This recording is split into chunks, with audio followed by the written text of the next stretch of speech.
अब कृष्णदास जी के जीवन में एक मोड़ आया जो संभवतः लगभग सब भक्तों के जीवन में आ ही जाता है। 95%, 5% नहीं कहूंगा, पर 95% तो भक्तों के जीवन में यह मोड़ आता है। और वो मोड़ कैसा था कि कृष्णदास जी अधिकारी हैं श्रीनाथ जी मंदिर के। तब आपका मन एक गंगाबाई नाम की एक दासी आती थी और उसके प्रति, अब ये तो हम नहीं कहेंगे कि दोष बात है, इनका तो कोई गुणी भाव ही होगा उनके प्रति।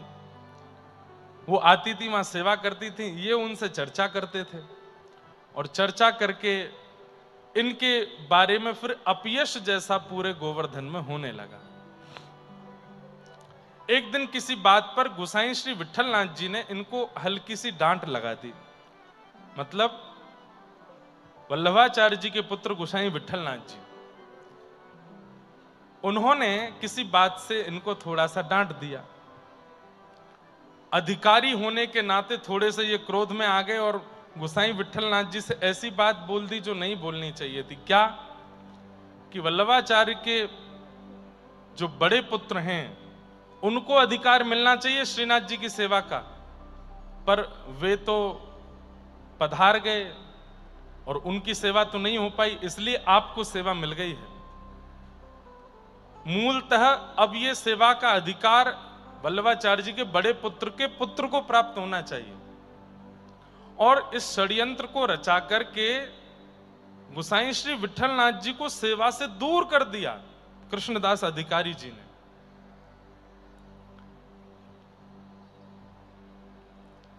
विषय थोड़ा समझने का है, अब पूरा पुष्टि मार्ग समझना पड़े तो ये बात पूरी समझ में आवे, लेकिन फिर भी आप धीमे धीमे भाव से समझना।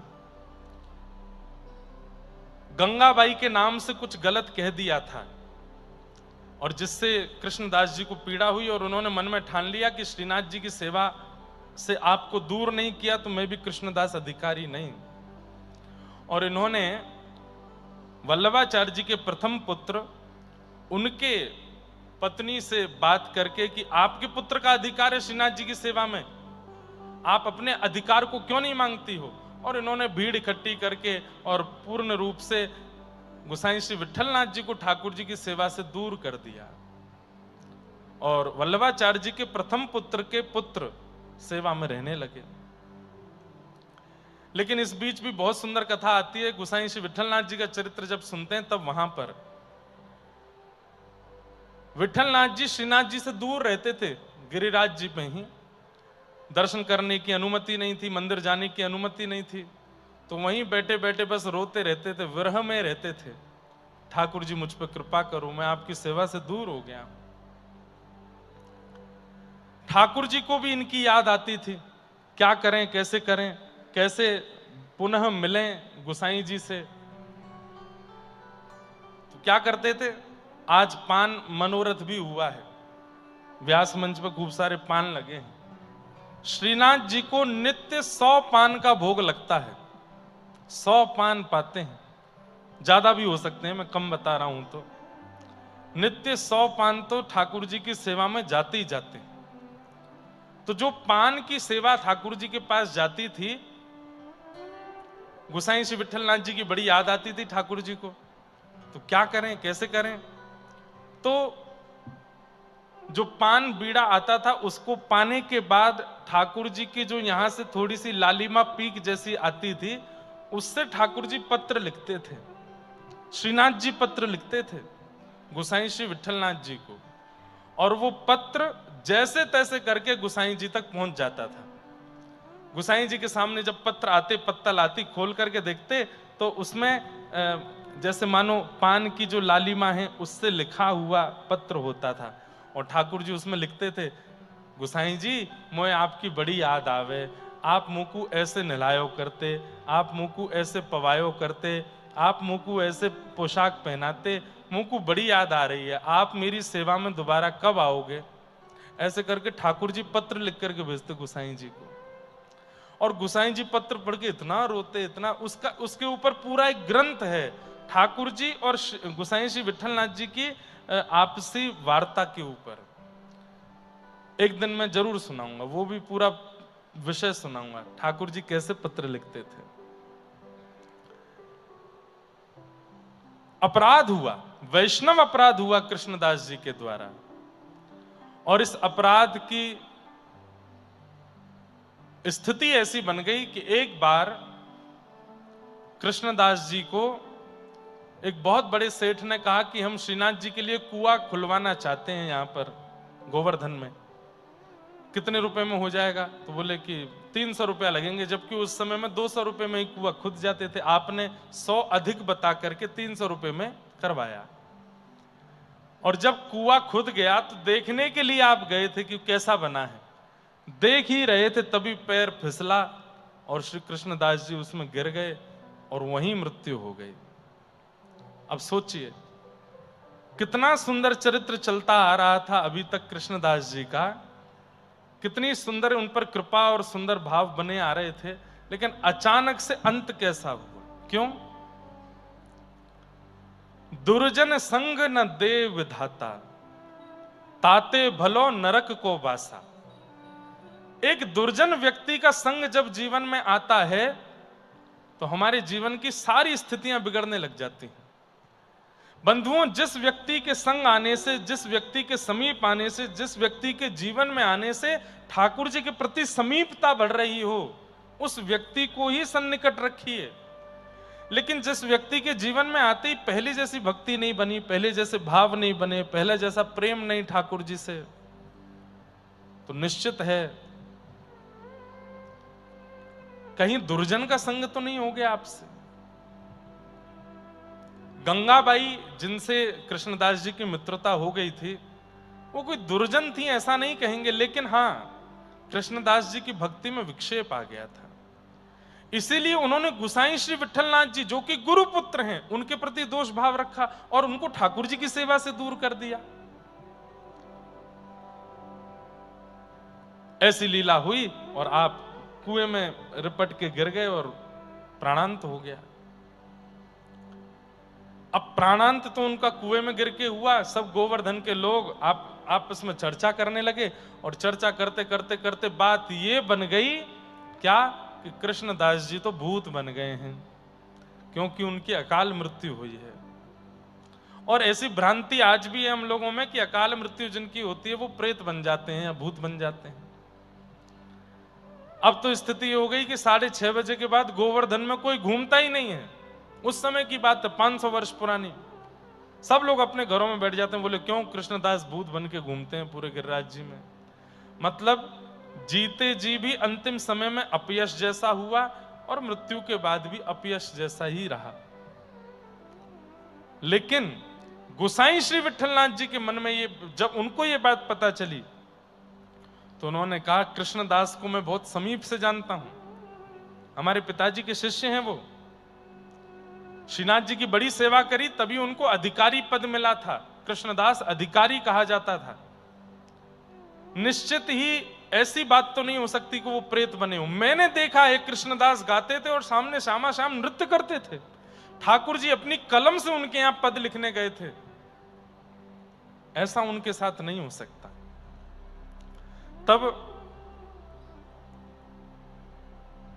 वृंदावन में यह बात पहुंची और उस समय वृंदावन में स्वामी श्री हरिदास जी महाराज, हितहरिवंश महाप्रभु, श्री हरिराम व्यास जी, रूप सनातन गोस्वामी, ये सब वृंदावन में निवास करते थे। और तब बिहारी जी, राधा वल्लभ जी आदि आदि, राधारमण आदि सब प्रकट हो चुके थे। वैसे देखा जाए तो 84 कोस में सबसे पहले प्रकट होने वाले ठाकुर यदि कोई हैं तो वो श्रीनाथ जी हैं। श्रीनाथ जी के बाद सब प्रकट हुए। अब तो श्रीनाथ जी उदयपुर में विराजते हैं। तो जब ये बात स्वामी श्री हरिदास जी, हितहरिवंश महाप्रभु, हरिराम व्यास जी को पता चली तो उन्होंने कहा, कृष्ण भजन करने वाला प्रेत बन गया, ये अपयश कैसे हो सकता है? अरे एक बार भी अपने मुख से कृष्ण नाम गाया हो, वह भी प्रेत योनि में तो नहीं जा सकता। भगवान का इतना पद गाने वाले कृष्णदास प्रेत बन गए? ऐसा नहीं हो सकता। और वृंदावन से स्वामी श्री हरदास जी, हितरवंश महाप्रभु आदि आदि सब आचार्य जन खूब सारी भक्तों की जमात लेकर निकल पड़े गोवर्धन के लिए। गोवर्धन जैसे ही आप पहुंचे तो राधा कुंड में आपकी जमात जब पहुंची, कितना सुंदर चरित्र, ध्यान से सुनना। स्वामी श्री हरदास जी कौन है? ललिता सखी के अवतार। हितरवंश महाप्रभु कौन है? भगवान की वंशी के अवतार। हरिराम व्यास जी कौन है? विशाखा सखी के अवतार। तो ये दोनों किशोरी जी की मुख्य सखी हैं, ललिता और विशाखा। और वंशी भी रहती ठाकुर जी के पास है, पर है तो सखी दासी वो किशोरी जी की। तीनों किशोरी जी की सखियों को गोवर्धन आते देख ठाकुर जी डर गए। बोले अब मुंह पे और कोई को बस ना चले, मुंह कोई और डरा धमका ना सके, लेकिन ये किशोरी जी की सखीन की बड़े बस चले मुंह पे। अब क्या करूं मैं? ठाकुर जी इतना डरते हैं ललिता विशाखा आदि सखियों से। क्यों? किशोरी जी तो हमारी बड़ी भोली हैं, कछु कहमे ना है, पर ललिता विशाखा ये ठाकुर जी को कभी कभी खूब अच्छे से आनंद कराती रहे, में खूब डांटे, खूब फटकारे, ऐसे मत करो, हमारी प्रिया जी हैं, हमारी श्री जी हैं, उनको यहाँ कष्ट है जाएगा, यूं है जाएगा। तो जैसे ही खबर पहुंची वृंदावन कि कृष्णदास प्रेत बन गए, स्वामी श्री हरदास जी, हितरवंश महाप्रभु और श्री हरिराम व्यास जी तीनों वृंदावन से आए और तीनों ने मन में विचार किया, अपने नाम को गाने वाले, इनका इतना यश गाने वाले उस कृष्णदास को इन्होंने अधोगति कर दी, इन्होंने प्रेत बना दिया। अभी जाके बताती हूं। जैसे ही तीनों पहुंचे हैं राधा कुंड, यहां गुसाई श्री विठलनाथ जी श्रीनाथ जी की सेवा कर रहे थे और सेवा करते करते श्रीनाथ जी का स्वरूप जो ऐसे विराजमान था, थोड़ी देर में ठाकुर जी के हाथ कांपने लगे, दांत कटकटाने लगे और ऐसे मुख कांपने लगा। तो गुसाई जी बोले, जय जय जय जय, कहा भयो, आप इतना घबरा काहे को रहे हो, इतने इतने विचलित काहे को रहे हो, कांप काहे को रहे हो, जाड़ो लग रहा हो, नहीं जाड़ो ना लग रहा हो। तो अरे ललिता विशाखा सबरी अपनी दलबल लेकर के आई हैं गोवर्धन, और या वक्त राधा कुंड पे ठाड़ी हैं, और ये सबरी आमेंगी यहाँ मेरी छाती पे चढ़ के गारी देंगी। मुंह को तो बहुत डर लग रहा है, गुसाई जी आप दौड़ के जाओ, इनको वहीं रोको। ललिता विशाखा समझ गए ना, स्वामी श्री हरदास जी, हितरवंश महाप्रभु, ये सब ललिता विशाखा आदि सखियां ही हैं, इनको रोको। जय जय श्रृंगार तो पूरा कर दूं। बोले नहीं जितनों इतने में ही आज दर्शन दे दूंगा, आप तो जाके उनको रोको, मुझको डर लग रहा है। राधा कुंड पर सब बैठे थे और बस थोड़ी देर में ही गिरिराज जतिपुरा की ओर निकलना था, तभी गुसाई श्री विठलनाथ जी आ गए और आकर के सबको वहीं माला पहनाने लगे, वहीं प्रसाद देने लगे। जय हो स्वामी श्री हरदास जी महाराज, आप पधारे गोवर्धन, हितरवंश महाप्रभु, हरिराम व्यास, सब लोग आए हैं, बड़ी कृपा। स्वामी श्री हरदास जी महाराज बोले, कैसे, हम तो वहीं आ रहे थे, आप यहां दौड़ के क्यों आ गए? नहीं आप लोग गोवर्धन आए हैं तो सीमा पर स्वागत होना चाहिए।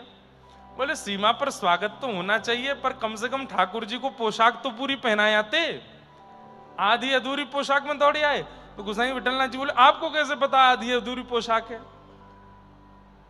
तब स्वामी श्री हरदास जी बोले, ठाकुर जी ने नहीं बताया कि कौन आए हैं गोवर्धन, उन्होंने ये नहीं कहा होगा कि हरिदास जी आए, ये कहा होगा ललिता आई है, ये नहीं कहा होगा कि हरिराम व्यास आए, ये कहा होगा विशाखा आई है। ये तो हमारा कलयुग का स्वरूप है, पर मूल रूप से तो ललिता विशाखा है, हम सब जाने। और या लाला की तो अंदर की सबरी चाल पता है हमें। और गए गिरिराज पर्वत पर जाकर के श्रीनाथ जी के सामने स्वामी श्री हरदास जी, हितरवंश महाप्रभु, हरिराम व्यास जी सब बैठ गए और ठाकुर जी को ऐसे क्रोध में भर के देखने लगे। आप कहते हैं नमे भक्त्या प्रणश्यति, मैं अपने भक्त का कभी पतन नहीं होने देता, और ये कृष्णदास प्रेत बन गया, ये खबर क्यों फैल रही है ब्रजमंडल में? श्रीनाथ जी चुपचाप ठाड़े हैं। इतने में ही ललिता जी की अंतरंग बात होने लगी और तब ठाकुर जी ने सांकेतिक रूप से बताया, अरे भैया मेरे नाम गाने वाला, मेरे गुण गाने वाला यदि अकाल मृत्यु में भी मरेगा, यदि दुर्घटनाग्रस्त होकर के भी मरेगा, तो भी उसकी अधोगति नहीं होगी, तो भी उसकी प्रेत गति नहीं होती, वो मेरा ही हो जाता है। मृत्यु का कारण यह निश्चित नहीं करता कि गति कैसी हुई होगी। और विशेष रूप से मेरे नाम गाने वाले की तो कभी भी गति निश्चित उसकी मृत्यु से नहीं होती। इसलिए जो कृष्णदास जी के प्रति ये भ्रांति फैली कि वो प्रेत बन गए हैं, ये सरासर मिथ्या है। आप पूरे जगत को बताइए। स्वामी श्री हरदास जी ने सबको बताया, बोले भैया मेरी ठाकुर जी से बात हो गई है, कृष्णदास जी प्रेत नहीं बने हैं। लेकिन सब आचार्यों ने कहा बिना प्रमाण के संसार थोड़ी मानेगा। ये लोग तो यही बात कहते रहेंगे कुआं में गिर के मरे हैं, प्रेत ही बने हैं। तब एक दिन वृंदावन और व्रजमंडल के सब वैष्णवों को इकट्ठा करके स्वामी श्री हरदास जी ये बात सबको बता रहे थे। सबने यही कहा प्रमाण क्या है कि कृष्णदास प्रेत नहीं है। तो स्वामी श्री हरदास जी ने कहा तुम पर क्या प्रमाण है कि वो प्रेत हैं? बोले हम पर प्रमाण केवल उनकी मृत्यु का कारण है, वो कुएं में गिर के मरे हैं। इससे ये बात सिद्ध होती है कि वो प्रेत ही बने होंगे, दुर्घटना में मरे हैं, अकाल मृत्यु हुई है। उसी समय एक ग्वारिया दौड़ा दौड़ा आया उस सभा में, और सभा में आकर के पसीना पसीना हो गया था। गुसाई श्री विठलनाथ जी से कहने लगा गुसाई जी गुसाई जी गुसाई जी, मैंने अभी अभी कृष्णदास जी को देखा। अब ये बात सुनकर के तो सब लोग खड़े हो गए। हम तो कह ही रहे थे कि वो प्रेत बन गए, उनको मरे हुए इतने महीने हो गए, इसको कहां से दिख गए? स्वामी श्री हरदास जी ने पूछा कैसे मृत्यु हुई, कैसे दिख रहे थे, क्या कह रहे थे वो बताओ। बोले वो कह रहे थे कि सबसे जाए के कह दो मैं कहीं गयो ना हूं, मैं तो लाला के संग ही हूं। श्री ठाकुर जी और बलराम जी ने अपनी सखा मंडली में, नित्य सखा मंडली में, मधुमंगल श्रीदामा तनसुका मनसुका की सखा मंडली में मुकु ले लियो है, और मैं अब निकुंज में उनके नित्य सखा बन गयो हूं, उनकी गैया चराऊं। और देखो बलराम जी आगे आगे निकल गए गैया लेकर के, और मैं दौड़ के जाऊं, नहीं तो हल मूसल दिखा रहे हैं, मुकु मारेंगे। स्वामी श्री हरदास जी बोले सिद्ध तो हो गया कि कृष्णदास प्रेत नहीं बना है, लेकिन भैया ये संसार के लोग हैं, ये इसमें भी ये कह देंगे कि इन्होंने अपना ही आदमी होगा जिससे बुलवा दिया है कि वो भगवान की सखाओं में मिल गए। कोई प्रमाण के लिए कोई वस्तु चाहिए जो कृष्णदास बताते हैं। तब पुनः कृष्णदास जी ने प्रकट होकर उसी ग्वारिया को बताया। बोले कि मैंने एक सेठ जी से 300 रुपए मांग लिए थे कुआं बनवाने के, 200 में कुआं बन गया था, 100 रुपए मैंने फलाने वृक्ष के नीचे गाड़ दिए हैं, वहां से जाके निकाल दो और सबको प्रमाण रूप में कह दो मैं प्रेत नहीं हूं, मैं ठाकुर जी के नित्य सखा बन गया हूं। जैसे ही जाकर के खोद करके पेड़ के नीचे देखा 100 रुपया मिल गया, और तब पूरे वृंदावन व्रजमंडल में सब लोगों के चित्त को शांति हुई और सब लोग आनंदित हुए कि भैया कृष्णदास प्रेत नहीं बने हैं, कृष्णदास तो भगवान के नित्य सखा बन गए। बंधुओं ये बात बहुत ध्यान से सुनिएगा। भगवत स्मरण करने वाले, भगवान नाम गाने वाले, भगवत भजन करने वाले, उनकी मृत्यु चाहे जैसे हो जाए, मृत्यु का कारण भीष्म पितामह तो बाणों की सैया पर पड़े थे, इसका मतलब वो तो बहुत तगड़े प्रेत बने होंगे? नहीं। मृत्यु का कारण निश्चित नहीं करता कि गति कैसी हुई होगी। जीवित अवस्था में वो व्यक्ति क्या करता था वो निश्चित करता है कि उसकी गति कैसी हुई होगी। मृत्यु तो कैसे भी हो सकती है, नहाते नहाते पैर के नीचे साबुन आ गया, रिपट के गिर गए, सिर लगा, जमीन से मर गए। नदी स्नान करने के लिए गए, गोता जैसे लगाया, पत्थर में सिर लग गया, मर गए। मृत्यु का कारण तो कुछ भी हो सकता है। स्वयं परीक्षित जी महाराज श्रीमद् भागवत के प्रमुख श्रोता, तक्षक सर्प के डंसन से उनकी मृत्यु हुई है। उनको अपने पास बुलाने का बहाना चाहिए, उनको अपने पास बुलाने का बहाना चाहिए। अब चाहे वो हारी दे करके, बीमारी दे करके, हॉस्पिटल पहुंचा करके, ऊपर से गिरा करके, नदी में डुबा करके, पहाड़ से गिर करके, अरे भाई भक्त की मृत्यु नहीं होती, पर भक्त को ठाकुर जी के निकुंज में प्रवेश करने के लिए शरीर तो छोड़ना है, तो शरीर छोड़ने के बहाने तो कोई भी हो सकते हैं। अरे किसी प्रियतम को अपनी प्रियतमा से मिलना है तो प्रियतमा से मिलने के लिए वो 100 बहाने बना लेता है, और प्रेम में इसमें दोष नहीं है। प्रेम में बहाना बनाना कोई दोष नहीं है। सिया राम जी अगर हमसे प्रेम करते हैं, किसी भक्त से प्रेम करते हैं, विठोबा किसी भक्त से प्रेम करते हैं और चाहते हैं कि वो मेरे पास आवे, तो फिर ठाकुर जी केवल बहाना मात्र निकालते हैं उसके देह के अंत का, और वो बहाना कुछ भी हो सकता है। इसलिए कभी भी व्यक्ति की मृत्यु से ही आकलन मत कीजिए कि उसकी अधोगति हुई होगी, कि वो प्रेत गति में गया होगा या सदगति हुई होगी। मृत्यु तो बहाना है, कभी भी निकल सकती है ठाकुर जी के पास पहुंचने का। इस प्रकार से कृष्णदास जी अपने जीवन का विश्राम करके ठाकुर जी की नित्य लीला में प्रवेश हुए।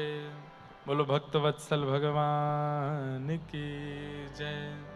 ऐसे कृष्णदास जी को हम बारंबार प्रणाम करते हैं, जिनकी परम सरस रसमयी वाणी सब जीव जगत का कल्याण करती आई, उद्धार करती आई।